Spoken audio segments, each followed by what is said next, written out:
खबर रीवा जिले से है, जहां कांग्रेस पार्टी की राष्ट्रीय महासचिव प्रियंका गांधी पहली बार रीवा पहुंची। चुनावी सभा को संबोधित करते हुए प्रियंका गांधी ने भाजपा सरकार पर जमकर निशाना साधा। साथ ही आरोप लगाया कि मध्य प्रदेश में सबसे ज्यादा महिलाओं पर अत्याचार हो रहे हैं।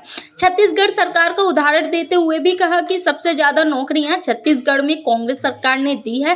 भाजपा सिर्फ वादे करती है, जबकि कांग्रेस किए गए वादों को पूरा करती है।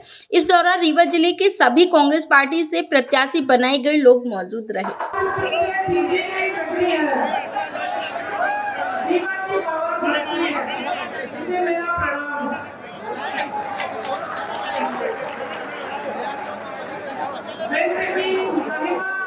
हमारे राष्ट्रगान में इसका जिक्र है।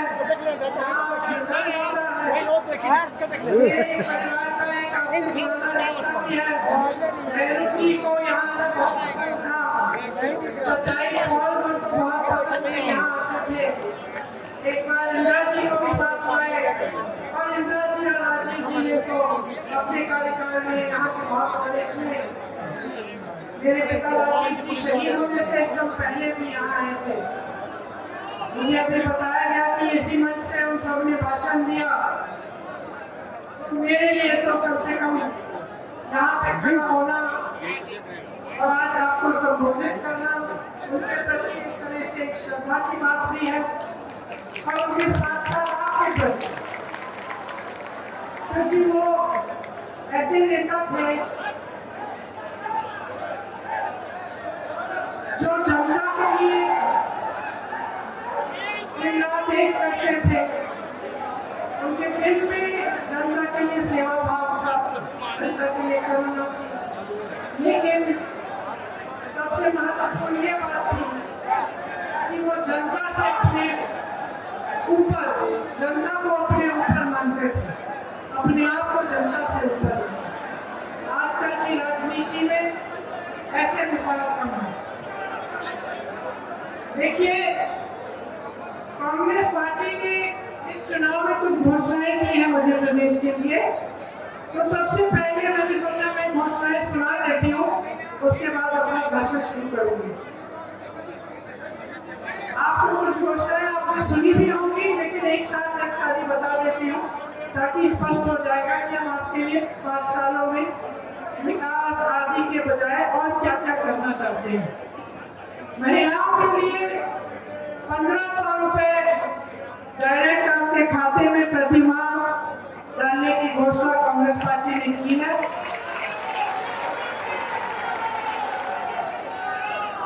गेहूं का समर्थन मूल्य 2600 तक बढ़ाया जाएगा।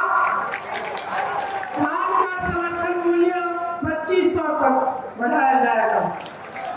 किसानों के कर्ज माफ किए जाएंगे, इससे पहले भी किया था और हमारी सरकारें अन्य प्रदेशों में कर रही है। 100 यूनिट बिजली माफ होगी, 200 यूनिट बिजली बिल हाफ होगी, मतलब आधी होगी। पुरानी पेंशन सरकारी कर्मचारियों के लिए जो पुरानी पेंशन है वो प्रदेश में लागू होगी। अभी हाल में छत्तीसगढ़, राजस्थान, हिमाचल में लागू है, वहाँ हमारी सरकारें हैं। गैस का सिलेंडर 500 रुपए में आपको मिलेगा। 5 हॉर्स पावर की सिंचाई की बिजली मुफ्त मिलेगी। ओबीसी वर्ग के लिए जो आरक्षण है वो बढ़ाया जाएगा 27% तक। यहाँ प्रदेश में जातिगत जनगणना की जाएगी। 2 लाख सरकारी पद खाली पड़े हैं, उन्हें जल्द से जल्द भरा जाएगा। जो बच्चे प्रतियोगी परीक्षाएं देते हैं उनको फीस भरनी पड़ती है। और अक्सर क्या होता है, आजकल बहुत हो रहा है कि जो ये परीक्षाएं हैं इनमें घोटाला हो जाता है। तो बच्चा परीक्षा देता है, उसके बाद उसको फिर से दोबारा फीस भरनी पड़ती है, दोबारा देना पड़ता है। तो हमने तय किया है कि जो प्रतियोगी परीक्षाएं हैं वो निःशुल्क होंगी, उसमें 100% फीस छूट होगी। परिवार सहित 25 लाख रुपए का स्वास्थ्य बीमा होगा। आज राजस्थान में हो रहा है, बड़े बड़े हार्ट की सर्जरियां भी मुफ्त में हो रही हैं इस बीमे के जरिए। राजस्थान में हो रहा है, हम चाहते हैं कि मध्य प्रदेश में यही पॉलिसी लागू हो। यहाँ पे भी आपको 25 लाख रुपए तक स्वास्थ्य बीमा मिलेगा, और अगर दुर्घटना में आपको चोट लग जाए या कुछ हो जाए तो उसके लिए 10 लाख का बीमा हो। 1 से 12 तक निःशुल्क शिक्षा और 1 से 12 तक अलग अलग ग्रुप्स में, मतलब 1 से 12 शायद 1 से 8वीं क्लास तक 500 रुपए प्रति माह मिलेंगे। उसके बाद 9 से 10 शायद 1000 रुपए का है, और 10 से 1200 या 1500 रुपए का है। हर महीने उन बच्चों को, मतलब उनके परिवारों को दिया जाएगा जो स्कूल में जा रहे हैं, क्योंकि उससे फिर जो स्कूल के लिए जो चीजें खरीदनी होंगी, पुस्तक, स्कूल बैग, बोतल, ये सब जो भी चीजें खरीदनी होंगी उन पैसों में से आप खरीद पाएंगे। तो ये है बड़ों और प्रभावी। ये थी भैया, मैं अपना भाषण शुरू करती हूँ।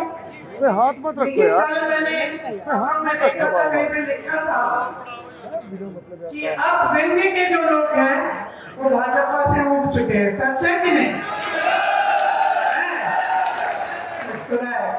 लग रहा है क्यों उठ चुके हो? 18 साल झूठ बोलने की आदत है, बेरोजगारी है और महंगाई है।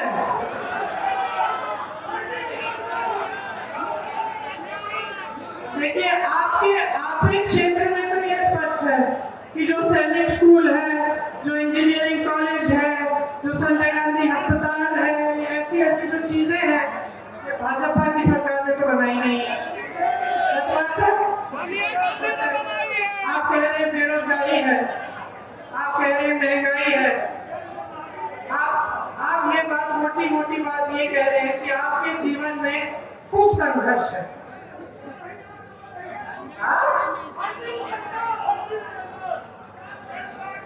फर्जी घोषणाएं होती है। चलिए, फर्जी घोषणाएं होती है। देखिए, आप कह रहे हैं कि आपकी परिस्थितियां आज क्या है। प्रदेश में जो हालात है वो आप खुद जान रहे हैं। इस मंच पर खड़े होकर कोई नेता आपको समझाता है, उसकी आपको जरूरत ही नहीं है। आप खुद जान रहे हैं कि आज आपकी परिस्थितियां क्या है। आपने बार मामा जी को वोट दिया। जब आपकी समस्याएं खड़ी हुई, जब महंगाई बढ़ती चली गई, बेरोजगारी बढ़ती चली गई, किसान कर्ज में डूब रहे हैं, वो होते रहा, आप शिक्षा की सुविधाएं मांगते रहे, कुछ बना नहीं, स्वास्थ्य की सुविधाएं नहीं है। जब ये सब बढ़ता चले गया और आपने पूछा कि भाई हमारे लिए कर क्या रहे हो, तो जहां तक मैं जानती हूँ एक ही जवाब आपको मिलता रहा कि हम आपके मामा हैं, फिक्र मत करो, हम सब कुछ कर लेंगे। जवाब मिला कि नहीं? खड़ी खेती आपकी तबाह हो गई, हम आपके मामा हैं, फिक्र मत करो, सुरक्षित रहोगे। किसान को यूरिया नहीं मिला, फिक्र मत करो, सुरक्षित रहोगे, हम मामा हैं। 18 सालों से आप सुन रहे हैं कि हम मामा हैं, हम मामा हैं, हम मामा हैं, हम कर लेंगे। 18 सालों से आप देख रहे हैं कि कुछ नहीं हुआ। 18 सालों से आप देख रहे हैं कि जब चुनाव आता है, धर्म की बातें उभारते हैं, अचानक धर्म के बारे में बात होने लगती है, जाति की बातें होने लगती हैं। 18 सालों से आप देख रहे हैं कि आपकी समस्याओं के बारे में कोई बात नहीं कर रहा है, जो विकास का कार्य हो रहा है मध्य प्रदेश में उसके बारे में कोई बात नहीं कर रहा है, स्वास्थ्य सुविधाओं के बारे में कोई बात नहीं कर रहा है, बच्चों की शिक्षा के बारे में कोई बात नहीं कर रहा है। आप बार वोट दे जा रहे हैं, बार मामा जी आपको आश्वासन देके जा रहे हैं, 22,000 घोषणाएं कर डाले, आपने पूछा तक नहीं कि घोषणाओं का हुआ क्या। भाई, रिश्ता कैसे बनता है? रिश्ता निभाने से बनता है, रिश्ता बगैर काम करने से नहीं बनता। आज मैं सभा में, हर सभा में जाती हूँ, मेरे से पहले इंदिरा गांधी अमर रहे का नारा गूंजता है। क्यों? मोदी जी नाराज भी हो जाते हैं कि भाई कांग्रेस के नेता बार बार इंदिरा गांधी का नाम क्यों लेते हैं। मेरे भाषण पर उन्होंने टिप्पणी भी की, क्यों लेते हैं आप ये नारा, क्यों उठाते हैं? क्योंकि वो असली रिश्ता था, वो नेता और जनता के बीच खोखला रिश्ता नहीं था। उनको मामी जी, चाची जी कहने की कोई जरूरत नहीं थी। आप जानते थे कि ये महिला जब आपके यहाँ आएगी, आपकी मुसीबतों के लिए लड़ेगी, आपकी समस्याओं को हल करने के लिए पूरा प्रयास करेगी। आप मजदूरी कर रहे हो, आपको पट्टा देगी। आपको मालूम था कि ये महिला जो आपके सामने कहेगी वो करके दिखाएगी। मालूम महंगाई से कौन जूझ रहा है? मोदी जी। उनका तो 16,000 करोड़ का राइजाल है, उनको महंगाई से क्या मतलब? मामा जी, कितने घोटाले उनके आंखों के सामने हो गए, उनको महंगाई से क्या मतलब? क्या वो प्याज खरीदने जाएंगे दुकान में? एक आध बार चले भी जाते तो पता चलता कि क्या हालात है पब्लिक की। कौन जूझ रहा है? दिवाली आ रही है, घर को सजाना है, लिपाई पुताई करानी है, मेहमान आएंगे, खाना बनाना है, अपना मान सम्मान रखना है, कुछ अच्छा खिलाना है, दिए जलाने हैं, बच्चे पटाखे चाहते हैं, कुछ चाहते हैं जलाने के लिए। और आपके मन में ये घबराहट होनी चाहिए कि कैसे करेंगे? त्योहार से डर लगने लग गया कि खुशी से कैसे मनाएंगे? सब कुछ इतना, मैं बर्तन महंगे हो गए, धनतेरस पे जाओगे खरीदने, क्या मिलेगा? बर्तन पे टैक्स लगा दिया है। दुकानदार घबरा रहा है कि फिर से दिवाली आ रही है, क्या पता लोग खरीद पाएंगे कि नहीं, हमारा बिजनेस चलेगा कि नहीं। यही समय होता है जब सब खरीदते हैं, सबके जेब में पैसा होना चाहिए। तो जब आपकी परिस्थितियां ये है तो आपको ये भी समझना पड़ेगा कि आपकी जिम्मेदारी क्या है। ये लोकतंत्र है। बड़े बड़े महापुरुषों ने आजादी की लड़ाई इसलिए लड़ी ताकि आप आजाद हो। आजादी का मतलब क्या है? कि लोकतंत्र में आपकी शक्ति आपके हाथों में हो। कांग्रेस की प्रदेश सरकारें सिर्फ आपकी शक्ति आपके हाथों में नहीं, आपके अधिकार आपके हाथों में दे रहे हैं। पंचायतों को मजबूत बना रहे हैं, गांव को मजबूत बना रहे हैं, आपकी संपत्ति भी आपके हाथों में दे रहे हैं। ऐसी स्कीम लाके जिसके जरिए महिलाओं के खातों में पैसे डले, आपके कर्ज माफ हो, धान गेहूं के सही दाम मिले, ताकि आपके पैसे आपके जेब में जाए। कोई नहीं कह सकता कि हमारे पास पैसे नहीं है।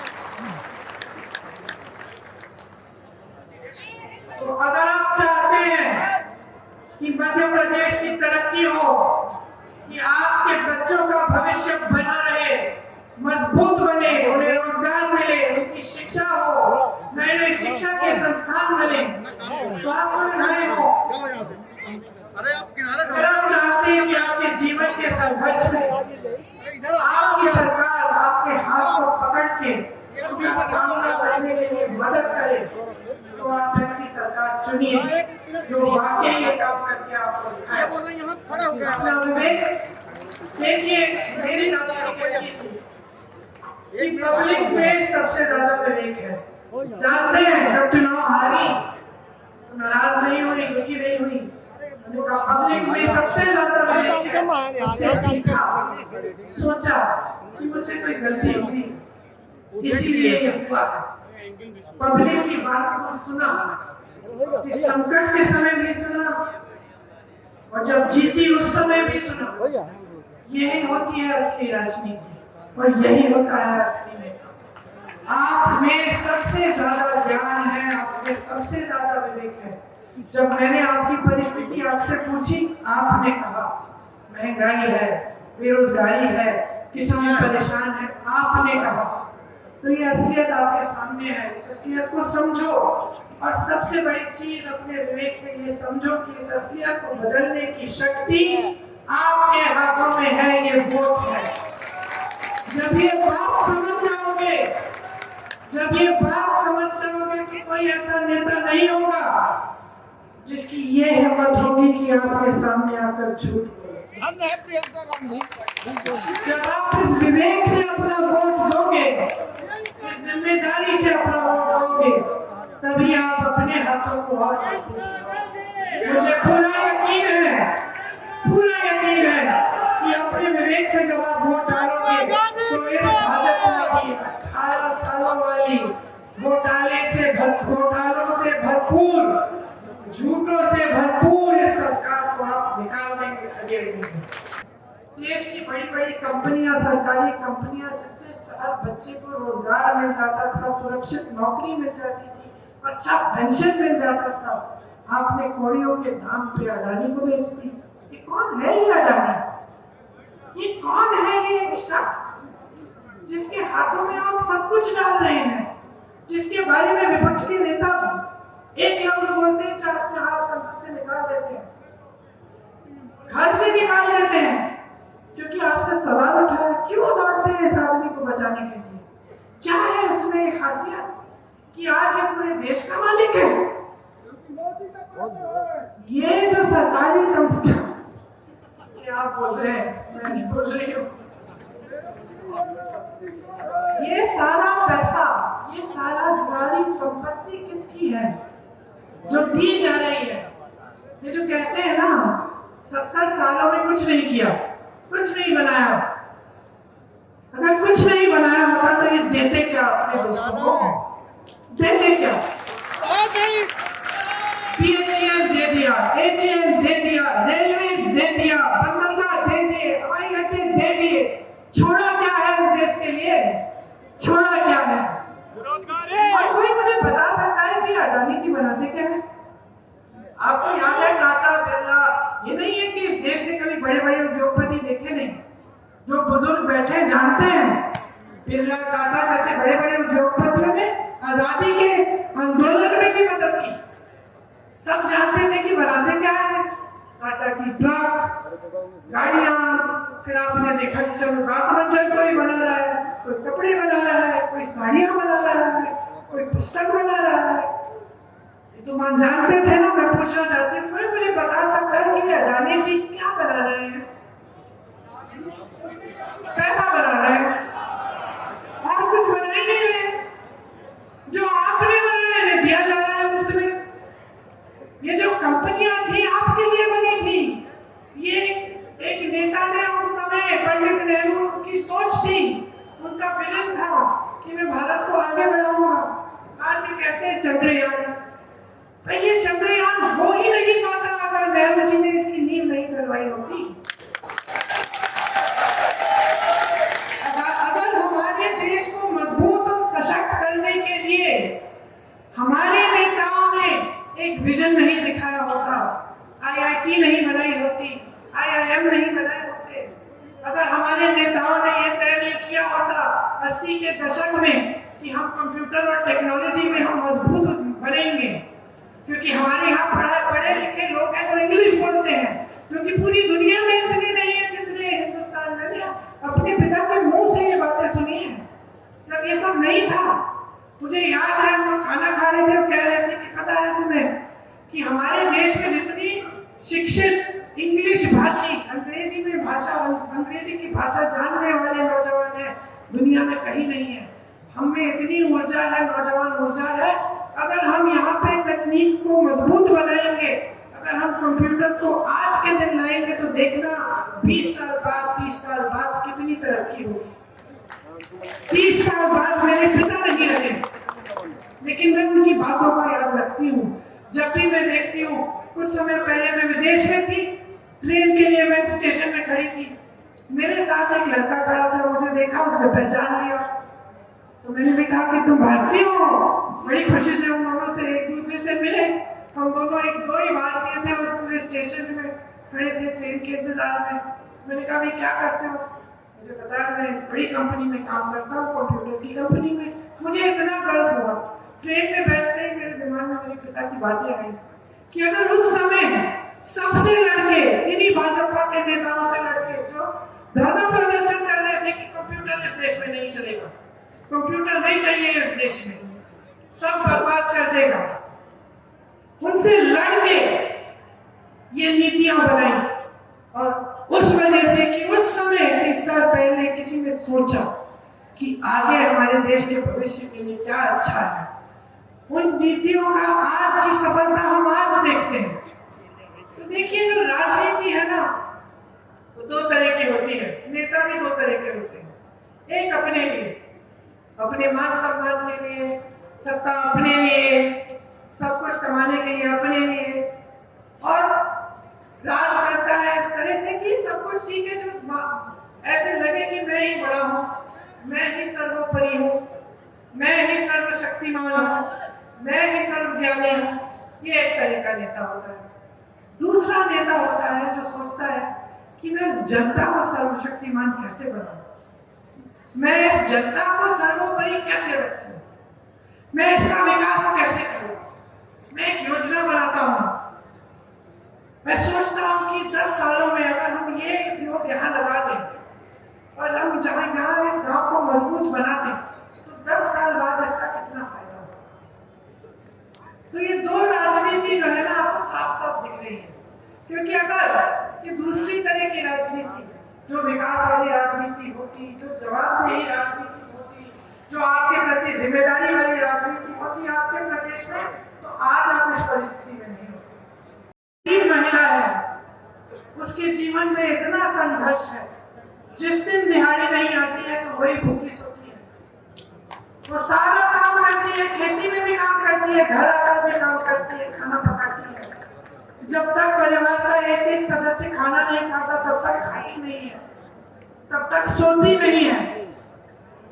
कभी कभी खुद कुछ जुगाड़ करके, कुछ यहाँ पे कुछ थोड़े बहुत काम करके कुछ कमा लेती है, वो भी वो रख लेती है। किसके लिए? अपने परिवार के लिए, कि एक दिन पैसों की जरूरत होगी तो मैं बचा के रख लेती हूँ। संघर्ष का जीवन होता है। 18 सालों से जिस मामा जी ने वो संघर्ष का जीवन पहचाना नहीं, वो मामा जी 2 महीनों, चुनाव के 2 महीनों पहले क्यों पहचान रहे? सच्चाई है बहनों और भाइयों, चुनाव के लिए पहचान रहे हैं, आपके वोट के लिए पहचान रहे हैं। चुनाव आता है, घोषणाएं शुरू हो जाती हैं। महिलाओं के लिए अगर कुछ करना है, कांग्रेस के प्रदेशों में देखो, ये जो आपको कह रहे हैं ना लाडली योजना, ये कर्नाटका में चल रही है। जब से, किस दिन से?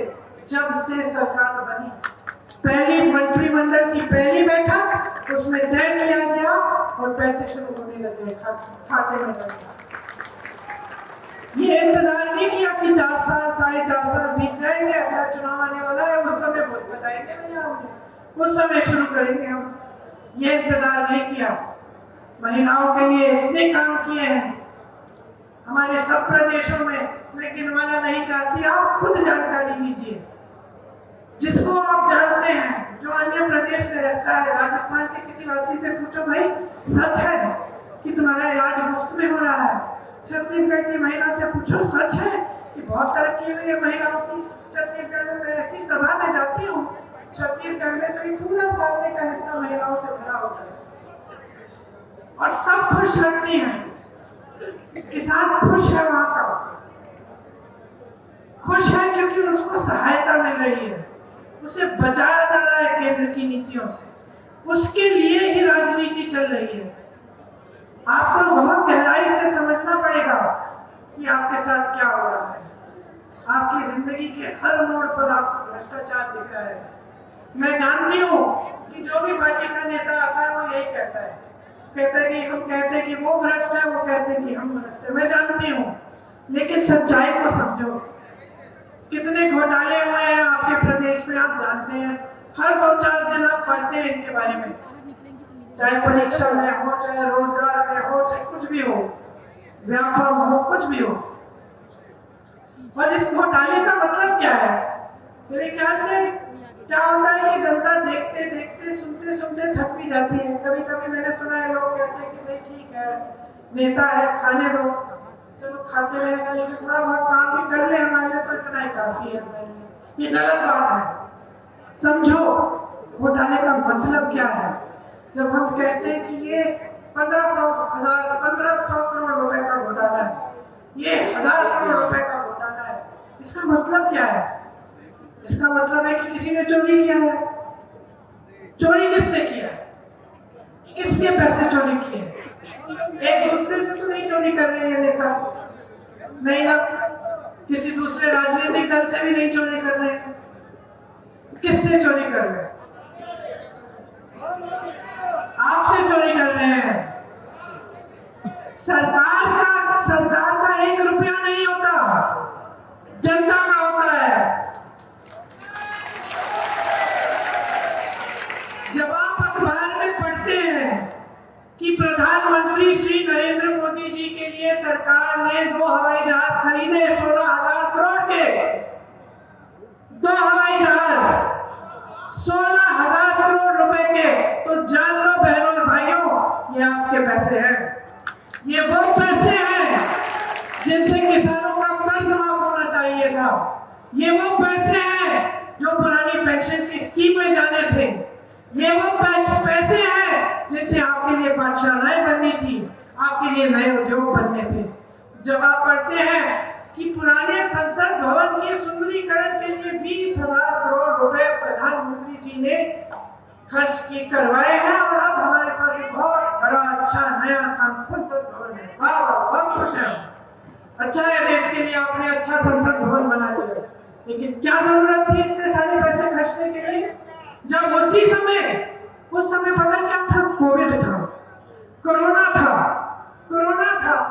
पब्लिक तरस रही है ऑक्सीजन के लिए, पब्लिक सड़क पे भटक रही है कि कोई हमें मदद कर दे, हमें दवाई खिलवा दे, हमें ऑक्सीजन दे दे, सैनिटाइजर मिल जाए। और आप क्या घोषणा कर रहे हैं कि आप पुराने संसद भवन के सुंदरीकरण के लिए 20,000 करोड़ रुपए खर्चेंगे। 20,000 रुपए अगर आप खर्च रहे थे तो उस समय स्वास्थ्य की सुविधा के लिए क्यों नहीं खर्चे? समझ लीजिए, अच्छी तरह से समझ लीजिए। आपके प्रदेश को बहुत लोग कहते हैं आरएसएस की प्रयोगशाला है। ठीक है, प्रयोगशाला है। क्या मिला आपको इस प्रयोगशाला से? क्या मिला आपको? आपने 18 सालों के लिए बार बार धर्म के नाम पे अपना वोट दिया, क्या मिला? क्या मिला? कम से कम आपके बच्चे तो सुरक्षित हो जाते, कम से कम शिक्षा तो मिल जाती, कम से कम एक आध रोजगार मिल जाता। 21 रोजगार के 3 सालों में शर्म आनी चाहिए। सबक सिखा दो ना, बहुत हो गया है, बहुत हो गया है। अब समय आ गया है सब नेताओं को सबक सिखाओ। मैं कहती हूँ कि अगर कांग्रेस की सरकार बनाई और ये जो लंबी लिस्ट पड़ी है, मैंने आपको लगा कि इन्होंने इसे पूरा नहीं किया, तो हमें 5 साल बाद बहुत बढ़िया,